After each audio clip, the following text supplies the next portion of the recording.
អ្នកដែលគួរឲ្យអាណិតបំផុតគឺជាអ្នកដែលទទួលបន្ទុកចែកវាយក្នុងផ្ទះពួកគេមិនបានពូកែជាងអ្នកណាទាំងអស់ប៉ុន្តែត្រូវអត់ធ្មត់ខ្លាំងបំផុតទាំងដែលគ្មាននរណាធ្លាប់សួរសោះថាហត់ទេទ្រាំទ្ររួចទេ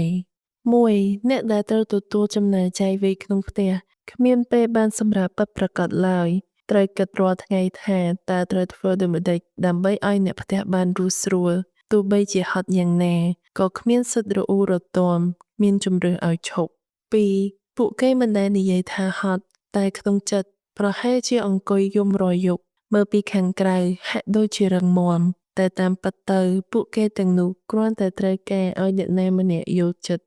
3ពួកគេមិនបានត្រូវការពាក្យស្ញើសរសើរតែចង់បានការយល់ចិត្តចង់ឲ្យអ្នកនៅក្នុងផ្ទះដឹងថាគ្រប់កាក់គ្រប់សេនដែលរកបានមកត្រូវយកញើសឈាមទៅបដូរ